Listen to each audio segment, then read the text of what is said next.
আমার নবী এই পৃথিবীর কোনো কিছু যখন সৃষ্টি হয় নাই তখনই আল্লাহ নবীকে সৃষ্টি করেছেন। আমার নবীকে প্রথম সৃষ্টি করেছেন, আমার নবীকে সবার পরে দুনিয়াতে পাঠিয়েছেন। সব নবীদের পরে আমার নবীকে পাঠিয়েছেন, অথচ নবীকে সবার আগে আল্লাহ বানিয়েছেন। আচ্ছা, নবী দুনিয়াতে যখন এসেছেন তিনি কি আমাদের মতো হয়ে এসেছেন নাকি নবী হয়ে এসেছেন? ওই যে পাবলিক কথা বলেন, কি হয়ে এসেছেন? 40 বছর বয়সে আমার নবীকে আল্লাহ পাক নবুয়তি প্রকাশ করেছেন। যেই নবুয়তের নির্ধারণ ছিল রুহানি জগতে, দুনিয়াতে পাঠানোর পরে কাফেরদের মোহনায় রাসূল যদি ওই সময় প্রকাশ থাকতো, কাফেররা নবীকে ক্ষতি করত। কথা কোন ঠিক না বেঠি? এই জন্য আল্লাহ পাক রব্বুল আলামিন নবী পাক সাল্লাল্লাহু আলাইহি সাল্লামকে কোরআনের আয়াত এবং হকের দাওয়াত দেওয়া, আল্লাহর দিকে দাওয়াত দেওয়াটা একটু সময় নিয়ে 40 বছর বয়সে আমার নবীর উপরে নবুয়তটা প্রকাশ করেছেন, কোরআন নাজিল করেছেন। বলছেন, রাসূল আপনি এবার মানুষকে ডাক দেন আমি আল্লাহর দিকে। 40 বছর তাদেরকে ডাক দিয়েছেন নবীর দিকে। এই জন্য কাফেররা পর্যন্ত নবীকে আল আমিন বলেছে। কথা কোন ঠিক কিনা? পাথর পর্যন্ত আমার নবীকে সালাম দিয়েছে, গাছ পর্যন্ত নবীকে সেজদা দিয়েছে। গাছ কি সাধারণ কাউকে সেজদা দিব? পাথর কি সাধারণ কাউরে সালাম দিব? তো পাথর রাসূলকে চিনেছে এই 40 বছর, গাছ চিনেছে, কিন্তু আমার দেশের অনেকেই এই সময়টাতে রাসূলকে নবী হিসাবে মানতে চায় না। এটা এই জাতির জন্য কলঙ্ক এবং অত্যন্ত দুর্ভিক্ষ। ইমানের বাজারে পুরো একটা আগুন যে আমার নবীকে 1 সেকেন্ডের জন্য অস্বীকার করবে, এটার জন্য আমরা প্রস্তুত ছিলাম না। কথা কোন ঠিক না? আজকে 3টা গ্রুপ হয়ে গেছে। আমি বলেছি যে আপনি যে বলেছেন 40 বছর আগে নবী ছিল না, আপনি দলিল দেন। আমি প্রমাণ দিব রাসূল মা আমেনার মাস থেকে দুনিয়াতে এসেছেন নবী হয়ে। এই জন্য জান্নাতের 4টা মহিলা আসিয়া, মরিয়ম, হাজারা, এরা আয়েশা নবী পাককে রিসিভ করেছেন। রাসূল দুনিয়াতে এসে সিজদা দিয়ে বলছেন, আমি সাক্ষ্য দিচ্ছি আল্লাহ ছাড়া মাবুদ নাই, আমি নবী হলাম আল্লাহর রাসূল। আল্লাহ পাক অনুমতি দেন নাই, 40 বছর নবী প্রকাশিত হয় নাই। আল্লাহ অনুমতি দিয়েছেন, রাসূল প্রকাশ হয়েছেন। কথা কোন ঠিক না বেটি? এখন যারা বলে যে নবী ছিল না, এই কথাটা যথাযথ নয়, এই কথাটা অন্যায়, নবীর সঙ্গে বিরোধিতা হয়। এই জন্য আমি বলবো, আমি ঝগড়া করতে আসি নাই। একটা কথা বলবো, কবরে 3টা প্রশ্ন করা হবে। একটা প্রশ্ন, ওয়া কুনতা তাকুলু ফি হক্কি হাযার রাজুল, এই লোকটাকে তুমি চিনো? হাসরের ময়দানে রাসূল বলেন, শাফাআতি লি আহলিল কাবাইরি মিন উম্মতি, আমি হাসরের মাঠে কবিরা গুনাহ যদি কেউ করে ফেলে, কিন্তু আমি নবীকে যারা মহব্বত করে তাদের আমলে যদি কবিরা গুনাহ পাওয়া যায়, তাদেরকে আমি সুপারিশ করব। নামাজ যে পড়ছেন কবুল হয়েছে কিনা জানেননি? রোজা যে রাখছে কবুল হয়েছে কিনা জানেননি? হজ যে করছে কবুল হয়েছে কিনা জানেননি? তো কোনো গ্যারান্টি কার্ড তো আমার কাছে নাই। কি নিয়ে উঠবেন হাসরের মাঠে? একটা গ্যারান্টি কার্ড আছে, নবী গো আপনাকে জানের চাইতে বেশি ভালোবাসি, এটা লয়ে উঠমু। যদি কবুল হয় আমল, যা হইছে হইছে, না হইলে আমাদের শেষ ভরসা আমার রাহমাতুল্লিল। এই জন্য রাসূল সুপারিশ করার ক্ষমতা আছে না নাই? এই জন্য ওই কষ্টের ভিতরে আমার নবীকে আমরা দুনিয়া থেকে যদি ভালোবেসে যাই, বলছেন ইল্লাল্লাযিনা আমানু ওয়া আমিলুস সালিহা, যারা ঈমানদার এবং যারা নেক আমল করবে তাদের জন্য জান্নাতের শুভ সংবাদ। চিৎকার মেরে বলুন সুবহানাল্লাহ। একজন নবী বলতে পারবে না আল্লাহ বিচারটা শুরু করো, যেই নবীর কথার দ্বারা বিচারটা শুরু হবে তিনি হলো রাহমাতুল লিল আলামিন। জোরে বলুন না সুবহানাল্লাহ, বলেন না। বিচারটা শুরু হবে আমার নবীর কথার দ্বারা। আল্লাহ হবেন হাকিম, নবী হবেন উকিল, আমরা আসামি হব। নবীর মহব্বত অন্তরে রাখতে হবে। কথা বলেন ঠিক না বেঠিক? আমার পাবনাবাসী, সাতিয়াবাসী, আমার নবীর বিরুদ্ধে যদি আপনি কথা বলেন, আপনি হাসরের মাঠে নবীর সুপারিশ পাবেন না। ইবাদত কার? কথা কয় না। ইবাদত কার? আল্লাহ। ইবাদত আল্লাহর। আল্লাহর ইবাদত কবুল হবে নবীর মহব্বতের দ্বারা। আল্লাহ মানা নবী মানা নয়, নবী মানলে আল্লাহ মানা হয়। একদম সরল কথা। আজকে যারা আমার নবীজিকে নিয়ে কথা বলেন, একটু লজ্জা রাখেন, একটু চিন্তা করেন।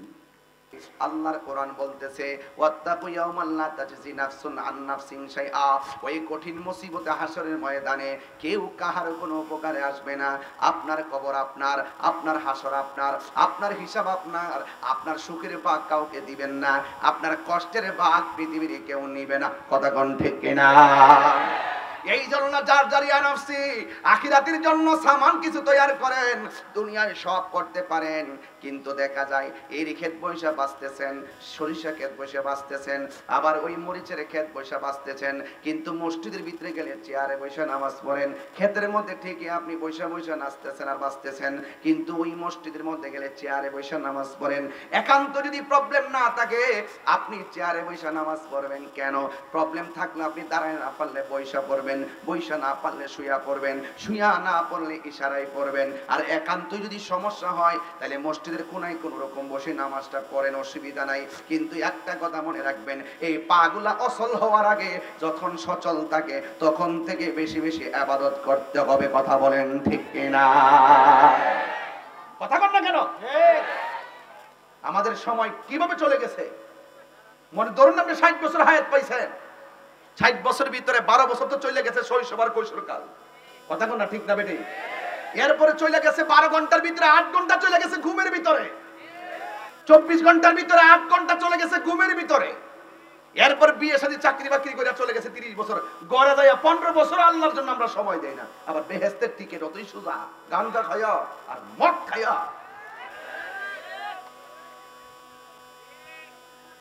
এই যুবক ছেলেরা, তোমাদের কি বলছি,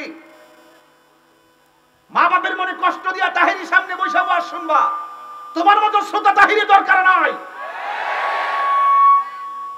যেই পিসাব বলবে মা বাপের খেদমত লাগতো না, এটা পিসাব না, এটা পেশাব। পিসাবরা রাগ করলো করবো আমার সাথে, এইগুলো আমি দেখার টাইম নাই। আমি ওষুধ কথা বলবোই। যুবক, নেশা করলে 1 নম্বর বাপের টাকা নষ্ট হয়, 2 নম্বর আপনার মেধাটা নষ্ট হয়, 3 নম্বর আপনি ফিজিক্যালি দুর্বল হয়ে যাবেন, 4 নম্বর মা বাবার স্বপ্ন ভেঙে টুকরা টুকরা হয়ে যাবে, 5 নম্বর সমাজের মধ্যে আপনার মূল্যায়ন কমে যাবে, 6 নম্বর আপনি রাস্তার মধ্যে যদি আপনার বাপের দেখেন যাইয়া কইবেন ভাই আমার টেহা দিন।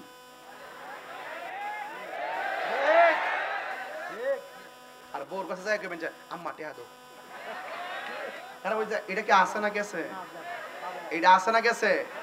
নেশা করলে ব্রেন শেষ হয়ে যায়, সামাজিক মূল্যবোধ শেষ হয়ে যায়, হিতাহিত নলেজ শেষ হয়ে যায়, বোনের মর্যাদা কমে যায়, ভাইয়ের মর্যাদা কমে যায়, বাপের মর্যাদা কমে যায়। আজকে থেকে ওয়াদা করো জীবনে কোনোদিন নেশা করব না, মা বাপের চোখের পানি ফেলে কাঁদাবো না।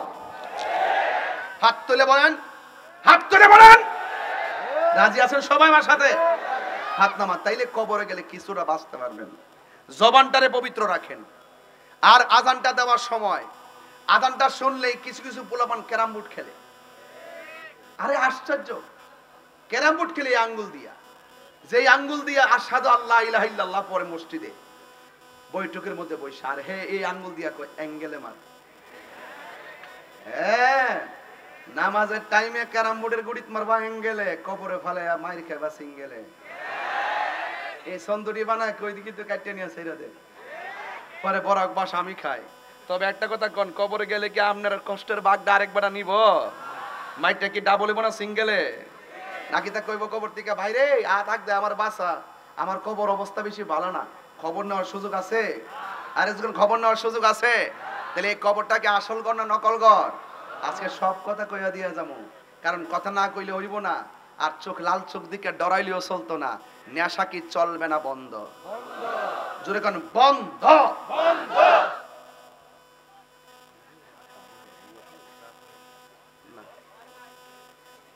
আচ্ছা, আবার নিয়ে যাওয়ার সময় আমার ধরে কেউ হ্যাঁ, যদি আবার কোন নেশার বিরুদ্ধে ওয়াজ করছে কি লেগে সুযোগ আছে?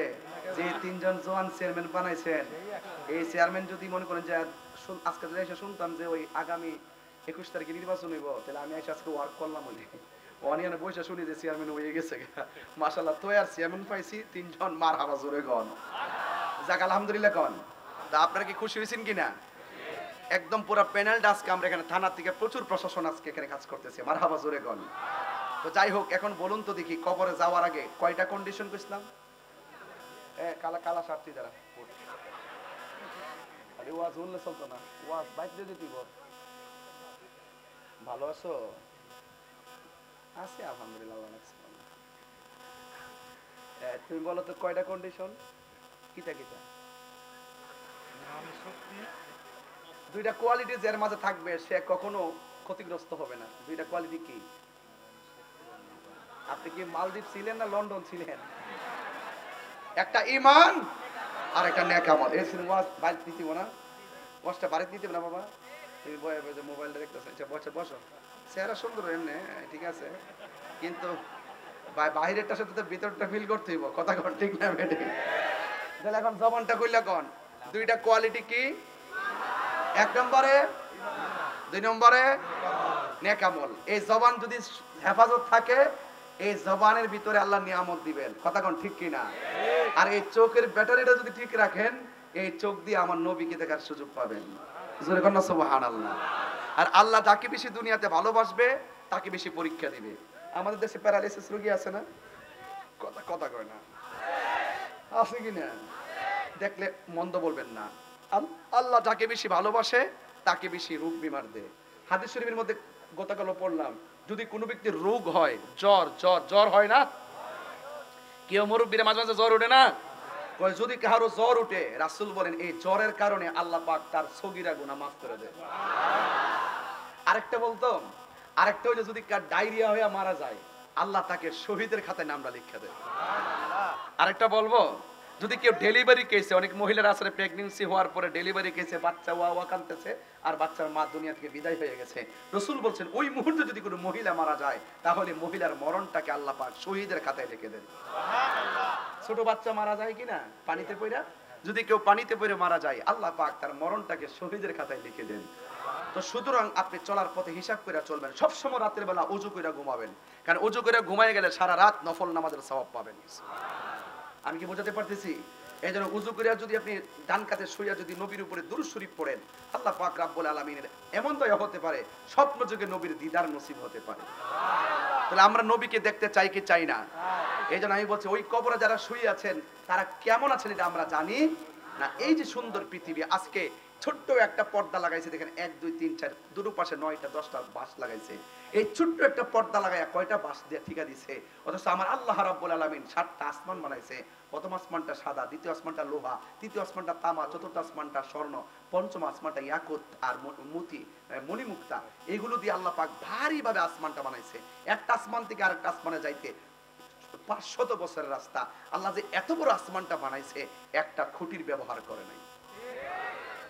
তো আল্লাহ আপনারা কত নিয়ামত দিয়েছে। আরে হাতের এই পাশে চামড়া যদি এই পাশে থাকতো আমরা গরম ধরতে পারতাম না। আল্লাহ আপনারা কি নিয়ামত দিয়েছে। আপনি কি মনে করেন চোখের গোড়ার পাতি গোলা যে দিছে, চুলগুলো, এগুলো এমনি দিছে? এই চুলগুলো এমন সংকেত দেয়, যত বড় আঘাতই হোক এই চুলগুলো মিস কল দিয়া দেয়। এই জন্য চোখের বড় বড় ব্যথা থেকে এই চোখকে আল্লাহ পাক এই চুলগুলোর দ্বারা আল্লাহ হেফাজত করে। আমি কি বুঝাইতে পারতেছি আপনাদেরকে? আল্লাহ পাক বান্দাকে অত্যন্ত, আল্লাহ বলছেন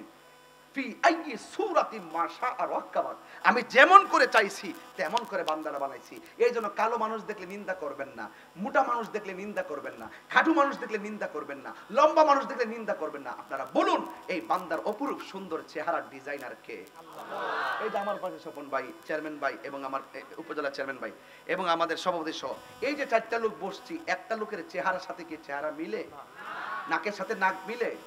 ঠোঁটের সাথে ঠোঁট মিলে? আপনি এতগুলো মানুষের চামড়া দেখেন কি গ্লিস, একটার একটা চেহারার কি কত সুন্দর আর্ট, কিন্তু একটার চেহারা আরেকজনের সাথে মিলে না। তাইলে আল্লাহ আমাদেরকে কত মায়া করে বানাইছেন। আল্লাহ কোরআনে বলছেন খলাকতু বিয়াদাইয়া, আমি আল্লাহ বান্দার চেহারাটাকে নিজের হাত দিয়ে বানাইছি। এই চেহারার মধ্যে একটা জবান আছে না নাই?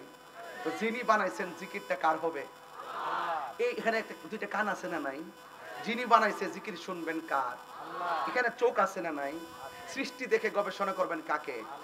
এই জায়গার মধ্যে একটা কপাল দিছে। এটাই হলো আজকে আমার ওয়াজের মূল বিষয়। এতক্ষণে এখানে আসলাম যে এটাই হলো আমার ওয়াজের আজকে মূল প্রতিপাদ্য বিষয়। এই যে একটা কপাল দিছে, আল্লাহ কয় বান্দারে তোরে আমি বানাইছি, খাওয়া দাওয়া কর, চলাফেরা কর, ক্ষেত খামার কর, ঘোরাফেরা কর, কৃষি কাজ কর, সংসার কর, পরিবার পরিজন সব নিয়ে চল, কিন্তু মাঝে মাঝে তুই আমার কাছে আইবি, আয়া কপালটারে জমিনে লাগাইয়া কইবি তুই আমার বান্দা, আমি তোর রব, তোর জীবনের সব গুনাহ মাফ করে দিবি।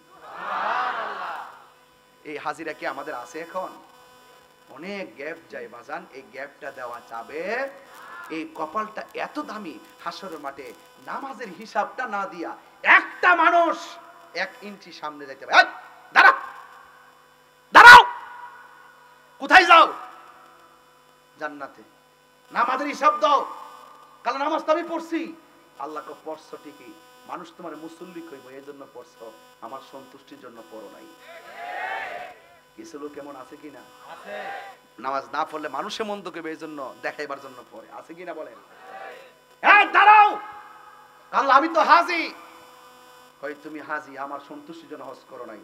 মানুষ তোমার হাজী কইতো, শূন্য গেটআপ লইতা, নামের আগে হাজী লাগাইতা, এই জন্য তুমি হজ করছো। দাঁড়াও, আল্লাহ আমি তো শহীদ গাজী। আল্লাহ বলছেন না, তুমি মানুষের সামনে বাহাদুরি প্রদর্শন করার জন্য জিহাদের মাঠে গেছো, আমার সন্তুষ্টির জন্য যাও নাই। আল্লাহ আমি তো তোমার পথে হক কথা বলছি না, তুই আলেম শিখছস, আলেম হয়েছিলি, কিন্তু মানুষের কাছ থেকে বাহবা পাওয়ার জন্য কথা বলছিলি, আমার সন্তুষ্টির জন্য কথা বলছ না, হিসাব দেয়। একটা কদম সামনে যাইতে পারবে না রে যুবক ভাই। এই সময়টা অনেক দামি সময়। এই সময়টার ভিতরে আপনি যদি নিজেকে আত্মনিয়োগ করতে পারেন মালিকের জন্য, তাইলে দেখবেন আল্লাহ রাসূল বলতেছেন হাসরের ময়দান যদি কায়েম হবে, ওই কঠিন মুসিবতে কিছু কিছু মহিলা, বলতাম নি কথাগুলা, কিছু কিছু মহিলার পা গুলো গাছে বাইন্দা মাথার চুলগুলো নিচে ঝুলায় রাখছে। রাসূল জিজ্ঞাসা করবেন আল্লাহ এরা কারা? কয় এরা দুনিয়ার ওই সমস্ত নারী যারা স্বামীর অনুমতি ছাড়া রাস্তাঘাটে বেপরদায় চলাফেরা করেছে। নামাজ যেমন ফরজ, পর্দাও তেমন ফরজ।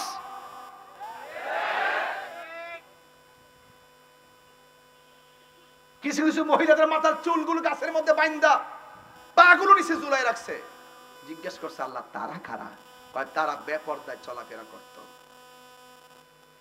2 নম্বর। 3 নম্বর হলো এক শ্রেণীর মানুষদেরকে কোটি কোটি সর্প দৌড় দেওয়াবে, সাপের ডরে মানুষ দৌড়বে, হাসর মাটিকে দৌড়ে শেষ করতে পারবে?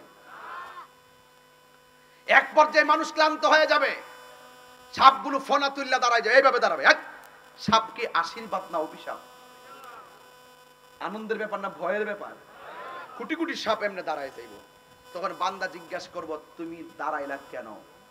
সাপ বললে বেশি কথা কইস না, হাতটা সামনে বাড়ায় দেয়, না বাড়ায় দিলে কিন্তু সবল দিমু। এই সাপের বিষাক্ত কেমন জানেন? একটা সাপ যদি এই জঙ্গলার ভিতরে শুধু শ্বাসটা ফেলতো, গাছগুলো বিষের যন্ত্রণায় মারা যেত। এমন ভয়ঙ্কর সাপ, বলবে বেশি কথা বললে সবল দিমু, ফুট ফুট করবে, হাতটা বাড়ায় দেয়। হাসর মাঠে হাতটা বাড়ায় দিবেন, সাপটা এই দিক দিয়ে উঠটা এই মুখের এই বরাবর আইসা বলবে মুখটা হা কর, না সবল দিব, কিন্তু মুখটা হা করবে। এই যে একটা সাপ ভিতরে ঢুকবে, এই সাপটার কারণে একটা সেকেন্ডের জন্য মুখটা ঠুটটা লাগাইবার সুযোগ পাবে না। যাকে যাকে সাপ এই দিকটা ওইটা শুধু ভিতরে ঢুকবে, আর পেটটা ঘরের মতন বড় হতে থাকবে, আর পেটের ভিতরে তারা সবল দেওয়া শুরু করবে, 1 ইঞ্চি সামনে যেতে পারবে না। তখন একমাত্র সেখানে কথা বলবেন আমার রাসূল, আল্লাহরে বলবেন আল্লাহ এরার এই অবস্থা কেন? তারা দুনিয়ার জমিনে যতটা হারাম টাকা খাইছে, সবটি হারাম টাকাকে আমি সাপে পরিণত করছি। এখন সিদ্ধান্ত আপনি নিবেন দুনিয়ায় থাইকা, আপনি কি হালাল খাইবেন না হারাম খাইবেন? যদি হালাল খান, এই চোখ দিয়ে আমার আল্লাহকে দেখতে পারবেন। আর যদি হারাম খান, আপনাকে নিষেধ করা, আমি তো করলে মানবেন না। আপনি তো নগদ দেখতেছেন, অর্থ আসতেছে, ডলার আসতেছে, এটার ভিতরে পিছনে যে কি হচ্ছে, ভবিষ্যতে যে কি হবে, সেটা তো আপনি কল্পনা করি না। এই সাপগুলো তখন রাসূল বলবেন আল্লাহ এরা কোন অপরাধের কারণে এইভাবে আঘাতপ্রাপ্ত হচ্ছে সাপের দ্বারা? আল্লাহ বলবেন ওরা দুনিয়ার জমিনে হারাম খাইতো, সুদ খাইতো, ঘুষ খাইতো, এই জন্য তাদের এই খাবারগুলো, এই হারামগুলো সাপে পরিণত হয়েছে। চিৎকার মেরে কোন ঠিক কিনা? এখন সিদ্ধান্ত দুনিয়া থেকে আজকে পাবনা সাথিয়ার মানুষ আপনারা নিবেন, আজকে থেকে ওয়াদা করেন আমরা কি হারাম খাইব? আমার কথায় কষ্ট হইতেছে আপনাদের? এই কথাগুলো এত সহজ আমি বলি না, আজকে পরিবেশ পাইছি, রাসূল বলেন আমি আর একটু দেখলাম সামনে জাহান্নামের আগুনের শিকল দিয়া এক শ্রেণীর মানুষদের গায়ের মধ্যে বাইন্ডিং দিয়ে রাখছে। আরে গোশতগুলো পুইরা যায়, হাড্ডির ভিতরে লেগে গেছে, আর মানুষ ওয়া ওয়া করে কাঁদতেছে, কেউ কাউকে সাহায্য করে না। আল্লাহু লা ইলাহা ইল্লাহু লা ইয়াজমাআন্নাকুম, সেই দিন একত্রিত করবে যেই দিন সম্পর্কে লা রাইবা ফি, যেই দিন সম্পর্কে কোনো সন্দেহ নাই। ওয়ামান আসদাকু মিনাল্লাহি হাদিসা, আল্লাহর সাথে কে সত্যবাদী হইতে পারে? আল্লাহ বলেন সেই দিন হিসাব নিব।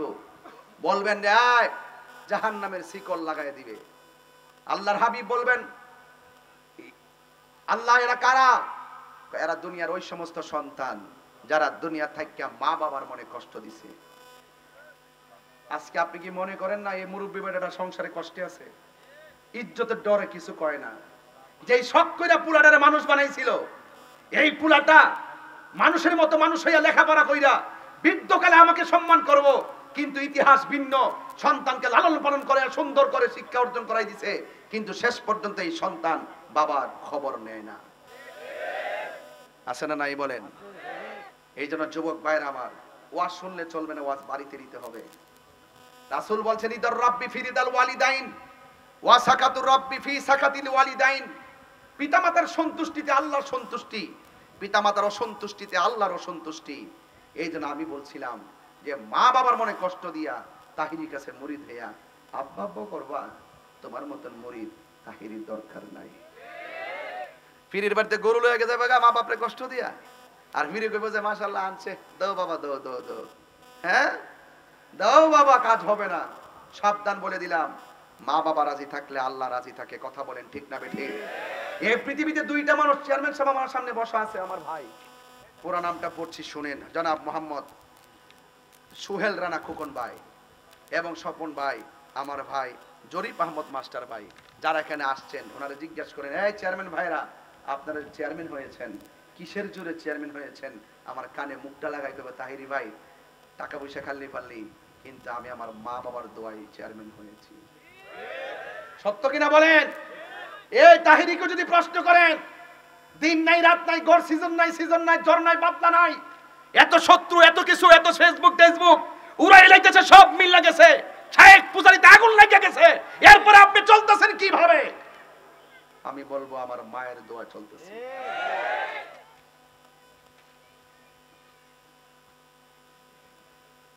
এই পৃথিবীতে একটা মানুষ নিঃস্বার্থে দোয়া করে। আমার ওয়াজ খারাপ লাগলে কিছু করার নাই, কিন্তু কথাগুলো গুরুত্বপূর্ণ। আমি অনেক কথা নিয়ে আইছিলাম আজকে, এই মুহূর্তে 20 মিনিটে আমার এই জায়গাতে রৌদ্রটা খুব বেশি লেগে গেছে, আমি নিজেই খুব কষ্টের মধ্যে আছি। এরপর কথাগুলো বলতেছি, কষ্ট নিয়ে বলতেছি। আমি বিশ্বাস করি এই সূর্যের আলোর চাইতে কোটি গুণ তাপ হবে হাসরের মাঠ। আমি যদি এই দুনিয়ার জমিনে নিজে ত্যাগ স্বীকার করতে পারি, আমি বিশ্বাস করি আমার আল্লাহ আমাদেরকে আরশে আজিমে নিচে ছায়া দিবেন। কথা কোন ঠিক কিনা? আজকে যেই পোলাপানগুলো ক্যারাম বোর্ড খেলার কথা, যেই পোলাপানগুলো দোকানে আড্ডা মারার কথা, যেই পোলাপানগুলো বন্ধুদেরকে নিয়ে আড্ডা মারার কথা, এই পোলাপানগুলো সাতিয়ার জমিনে আজকে হাজার হাজার মানুষ একটা গান লড়াই না, একটা বন্ধুর সাথে আড্ডা মারে না, যেই পোলাপান মোবাইল ছাড়া একটা মিনিট থাকে না, আজকে মোবাইল বন্ধ করে দিয়ে নবীর পক্ষে আল্লাহর মহব্বতে আজকের মাঠে এসে গেছে। যেই মুরব্বী বেটারা 5 মিনিট পয়সা থাকতে পারে না কোমরে ব্যথা, এই মুরব্বী বেটাগুলো গাছতলায় বাসতলায় বসে গেছে আমি কাঙ্গালির ওয়াজ শোনার জন্য। আল্লাহ তো এই উসিলায় আমাদের মাথায় আরশে আজিমের ছায়া দিতে পারে কি পারে না? এই জন্য যুবক, আমরা নামাজ দিয়ে পারিতে পারতাম না, একটু উসিলা দিয়ে যদি পার হয়, নাইলে আমরা কোনো উপায় নাই। যেই নামাজ আমরা ছাইরা দিছি, যেই নামাজ আমরা হাসতে হাসতে ছাইরা দিছি, এই কাজা নামাজের বিচার যদি করে, জাহান্নাম ছাড়া আমরা কোনো উপায় নাই। এই জন্য আজকের এই কষ্টটা আমার লাইফের ইতিহাস হয়ে থাকবে। আমি এখন বুঝতেছি রোদ্রের তাপে ঘন্টার পর ঘন্টা আপনারা বসেছিলেন। আপনারা যুবক ভাইরা জবান খুলে বলুন, আমরা আল্লাহকে ভালোবাসতে চাই কি চাই না? আমরা নবীকে ভালোবাসতে চাই কি চাই না? হাসরের ময়দানে মানুষ নাফসি নাফসি বলে কাঁদবে, হাসরের ময়দানে মানুষ নাফসি নাফসি বলে কাঁদবে। ছাতা বন্ধ করেন ভাই, আমি তাদের সঙ্গে সঙ্গী হতে চাই। ওরা কষ্ট করছে, আমি কষ্ট করতে চাই। কথা বলেন ঠিক না ঠিক? আরে বাবা, নেতা হইলে চলবে না, কর্মীর দুঃখ বুঝতে হবে, আজকে আমরা বাঁচতে হয় নবীকে নিয়ে বাঁচবো, আমরা আল্লাহর ইবাদত করব। আমরা বিশ্বাস করি এই দুনিয়ার জমিনে যদি আমরা নবীর জন্য যদি জীবন দিতে পারি, হাসরের মাঠে জান্নাতের টিকিট আছে না নাই? আরো জোরে বলো, আছে না নাই? এই জন্য আমার যুবক ভাইরা জবানকে পবিত্র রাখতে হবে। মা বাপের মনে কষ্ট দেওয়া যাবে না, নামাজ ছাড়া যাবে না, হারাম খাওয়া যাবে না। মা বোনদেরকে বলছি, বেপরদায় চলা যাবে না। মনে রেখো, হিসাব আল্লাহর কাছে দিতে হবে। আজকে আমি তাহিরি যখন কোনো কথা বলি, ঠান্ডা মাথায় কথা বলি। এই যে রৌদ্র লাগছে, হাসরের ময়দানে মাঠটা কি হবে আপনি জানেন? বা পায়ের নিচে থাকবে থামার মাটি, মাথার 8 বিঘা উপরে থাকবে এই সূর্যের তাপ কিসের? এটা তো একটা মুখের 99 ভাগের 1 ভাগ। আর হাসরের মাঠে 12টা মুখের 12টা মুখ তোমার মাথার উপরে তাপ দিবে। মাথার যে এই খুলিটা আছে, এই খুলিটা সেকেন্ডের ভিতরে উড়ে যাবে। মগজগুলোর উপরে তাপ লাগার পরে বাতের মারের মতন টকবক করবে। এই শরীরের ঘাম পড়তে পড়তে নিচে পানি হবে। এই পানিটা জাহান্নামের আগুনের চাইতে গরম হবে, দুনিয়ার আগুনের চাইতে 70 গুণ গরম। এই পানিটার ভিতরে আপনার পা থাকবে, গুনাহ যতটুকু হবে ততটুকু পানি ঝরবে। কেউ গুনাহ অনুযায়ী গিরা পানিতে, কেউ গুনাহ অনুযায়ী হাঁটু পানিতে, কেউ গুনাহ অনুযায়ী কোমর পানিতে, কেউ গুনাহ অনুযায়ী গলা পানিতে, কেউ গুনাহ অনুযায়ী মাথা উড়াইনা পানিতে। গোশতগুলো ওই যে পোল্ট্রি মুরগি মেশিনে দিলে যেমন করে পাখাগুলো খুলে যায়, গোশতগুলো হাড্ডি থেকে এইভাবে খুলে গিয়ে কঙ্কাল হয়ে যাবেন। 1 দিন না 2 দিন না, এইভাবে আপনি 50,000 বছর থাকবেন।